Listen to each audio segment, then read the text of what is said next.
On today's show, we are showing off all the fun we had at E3, so get ready for DC All Access.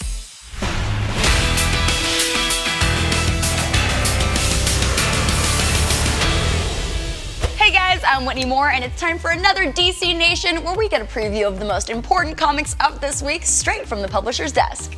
All right, Jim, what do you have for me this week? All right, what do I have? Okay, we have this. This is Batman, The Dark Prince Charming, 2 of 2. So the first book came out last year. This is the second chapter and the conclusion of the story, written and drawn by Enrico Marini. And this is a really awesome Batman project. And Enrico Marini, people might not know of his name or his work here in the States, but he is a huge talent over in Europe, published by Dargaud in France. But he's also a huge comic book fan. He's a huge superhero fan. The stuff he's done in Europe is more sort of historical dramas, but he's a huge Batman fan specifically. So he had this idea for this project, and his publisher basically allowed him out of his deal to work with us on this project. And had he worked with DC before? Or is no, this absolutely his first? not. Wow. Absolutely not. And so we were able to partner with Dargaud and do this. And it's his take on the Batman universe. I mean, that's the only way I can explain it. I mean, obviously Batman looks very much like Batman, but his Joker and his Harley Quinn look a little different, but they're still recognizably those characters, right? And he's created a story that introduces a love interest from Batman's past, and there's this mystery of who she is and how she relates to the Joker and Batman, so there's a psychological element to it, but it is gorgeous artwork. I mean, it is done in a more European style, but with American storytelling, if I could throw that out there. In that, a lot of Europeans typically, because they work at a larger size, the artists will stack their artwork on 4 tiers. In America, usually it's like 2 or 3. Right. And they typically will do full pencil, ink, and color work. One artist might do all of that, and that's what he does. But he does it with American sensibility in terms of the panel layouts. That's beautiful. Yeah, wow, and just really gorgeous, gorgeous artwork. A lot of just beautiful art direction, and he really is drawing upon a lot of different takes on Batman, whether it's from films or games or comics, and kind of synthesizing them into his own take. And it's really, I mean, just look at this. That's gorgeous. The shot of, wow. Right, just very cinematic in his approach, and you can see his love of the character really kind of come forth on every single page. Wow.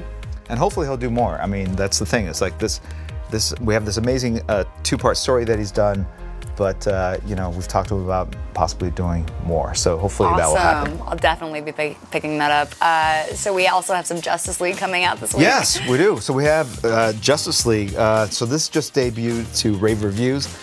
This is Scott Snyder basically taking the reins of the DC universe and just going full Scott Snyder. Yeah, full Scott Snyder. Absolutely, he's giving the full Scott Snyder. But you know, if you love metal and the big epic kind of scope he was bringing to the DC universe with that storyline, he is continuing that with Justice League, probably to the nth degree, in that he's basically tapping into even more superheroes, right? He's created a new Hall of Justice, and it's amazing the thought and the history he's bringing to all this mythology, and that he's tying in things that existed from different takes on the Justice League from, you know, previous runs, and adding new stuff. I mean, there's a fancy word called Sturm und Drang. It's German for storm and movement. And that's what this book feels like. It feels like it is just moving like a storm through the DC universe. I love that. Okay, and then we also have Man of Steel #4, right? Yes, Man of Steel. So Man of Steel is the weekly comic that you know, Brian Bendis has been producing. Chapter 4, Kevin McGuire on his game. I think it's really amazing to see the heroes and villains, the whole environment kind of interpreted by different artists under one writer, because you have that consistent narrative, but the world changes visually, and I think it speaks to how he wants you to take in these different chapters of Superman's sort of life.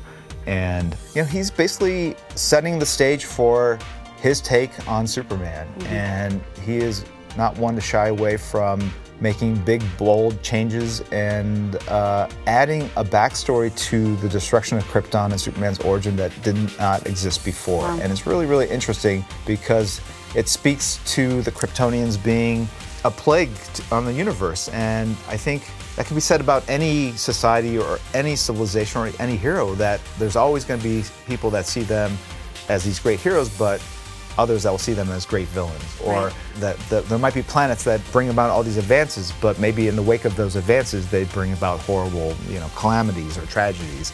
And the idea that the Kryptonians are so focused on science that they basically ruin civilizations as much as they uplifted them. So it's an interesting take, and one that a threat that Rogozar basically wants to eliminate. That's a secret council that kind of runs the universe, I guess. Basically say, no, we don't want you to do this. And he disagrees, and then the next second, Krypton is destroyed. And they're like, what happened there? Was there some connection between what he said and what happened? And who knows? And I think it doesn't explicitly say at this moment that Rogozar was the one that destroyed Krypton, but it heavily hints at that. And I think, again, that adds a cool, interesting mystique to the origin of Superman and his past, and instantly pits Rogozar against Superman, because here's the person that might have destroyed, committed genocide and destroyed all my people. Yeah. What's also interesting about all these Man of Steel chapters is that while they're drawn by different artists, there are these flashback scenes, or are they flash forward scenes? There are these scenes out of time drawn by Jason Fabok, which shows Superman with Jonathan and Lois. And as you read this series, there's this mystery of where Lois is. And so through these flashback sequences, Brian is setting the stage for what happened to Lois, what happened to Jonathan, where are they now within the context of the story, because it's very much focused on Superman and Rogozar. And I think it's just an interesting narrative technique to create mystery and drama. At the same time, it allows us to see some amazing artwork by Jason Fabok as he draws, Superman and Lois and Jonathan. And I think, again, just speaks to really the way Brian is amazing at kind of threading and building this tapestry of stories and using all these different artists kind of and different books to kind of build up this big epic storyline that he has in mind. Love it. Jim, I love talking to you. Thank you so much for sitting down with me. My pleasure. I'm so excited to read these. Anytime. Those are some of this week's essential books, and here's the full list of DC's new releases out today.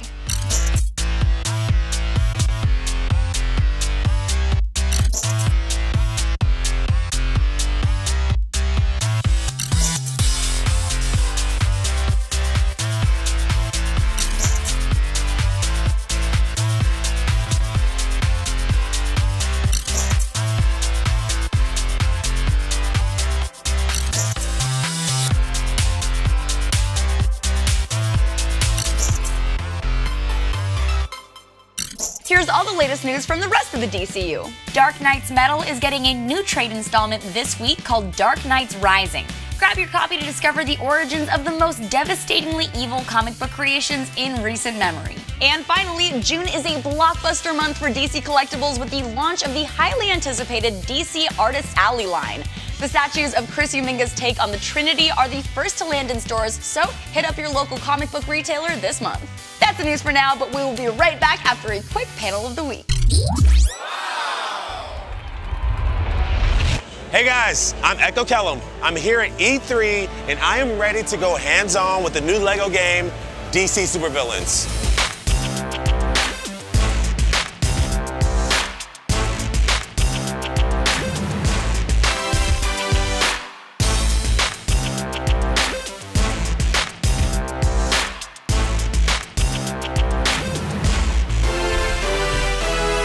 Reports of laughter and green gas.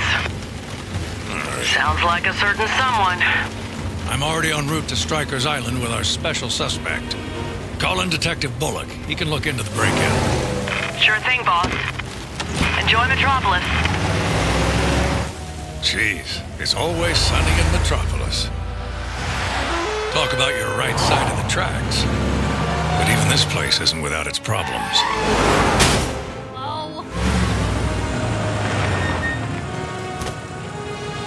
Commissioner Gordon? Officer, I'm expected. Is everything ready? Sure. I mean, yes, sir. Thank you, officer. Stay frosty. Good day, sir. Frosty. Hey guys, I'm here with Arthur Parsons, who is the head designer of the amazing game, LEGO DC SuperVillains. What made you guys decide to focus on the game with villains? We'd done 3 Lego Batman games. We'd had amazing fun. A lot of people love those games, but I shouldn't be saying it to you, but the villains are the best guys, right?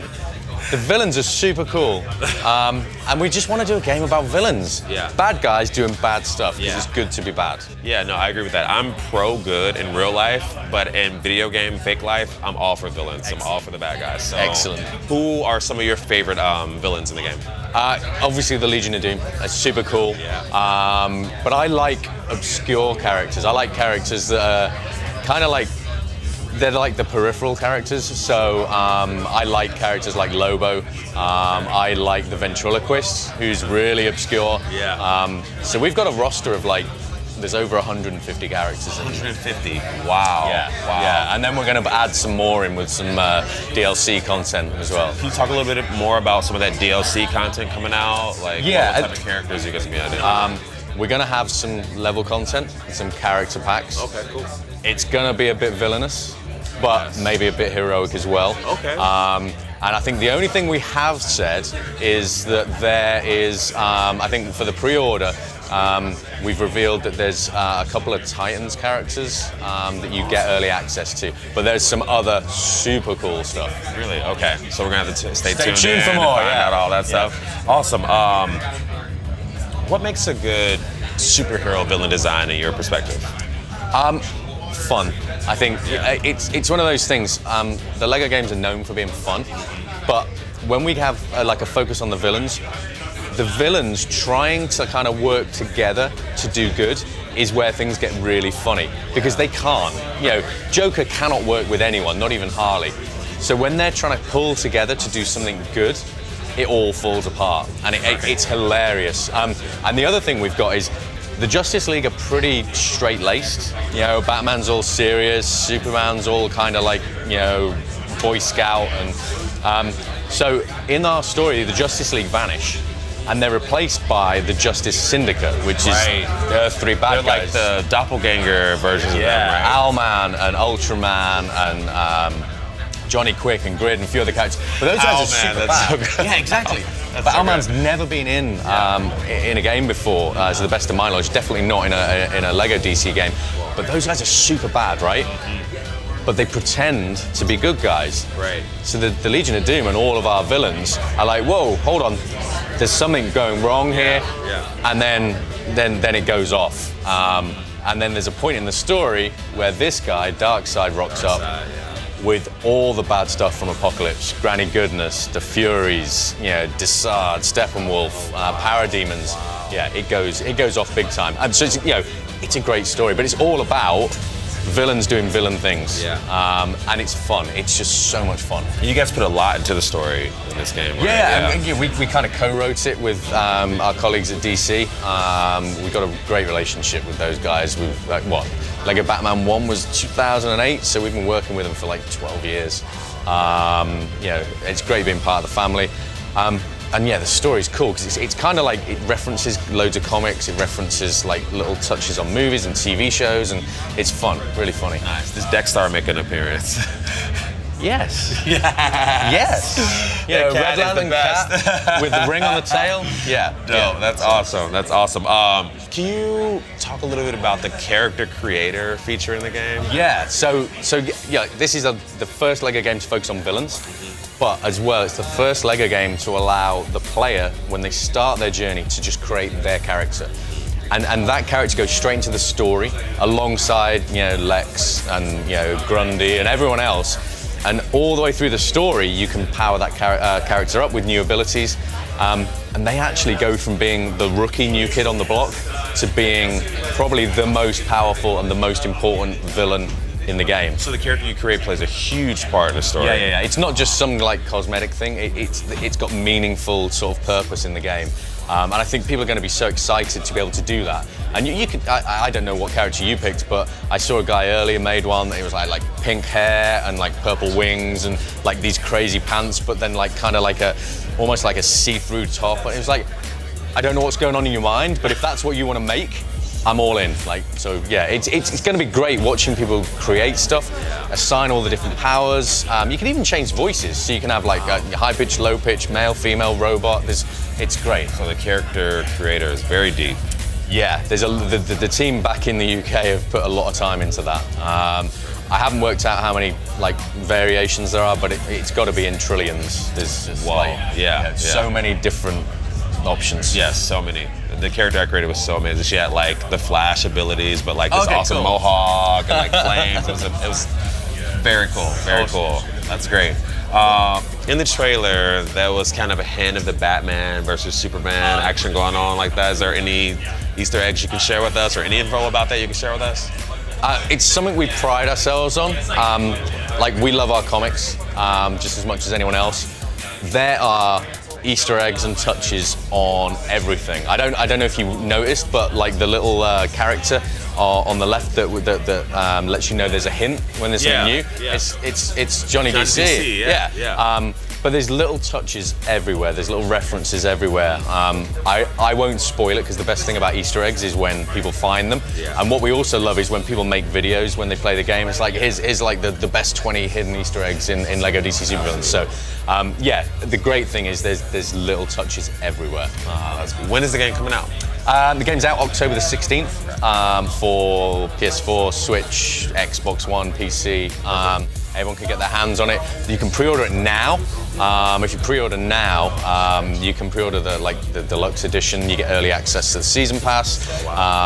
And there's also a little Lex minifig, but with a Superman power suit, that's also available. So lots of good stuff. Very cool. Yeah. Very cool. You can't get that figurine anywhere else, probably. No, this is that's specifically it. for It's like that's the only place you can get it, is if you go out and get that edition. Yeah. Pre-order it. Arthur, well, thank you so much for talking to me. I really appreciate it. Okay. I'm gonna go game it up. Okay, cool. Enjoy. Hey, thank you so much. That's it for this episode, but remember that you still have time to enter to win the Injustice 2 Legendary Edition, plus the Batman Black and White action figures. For your chance to win, visit dccomics.com/watchandwin and fill out the form with your information. It's so easy, even your coworker who tried to clean her keyboard with soap and water could do it. Good luck, and we'll see you next week.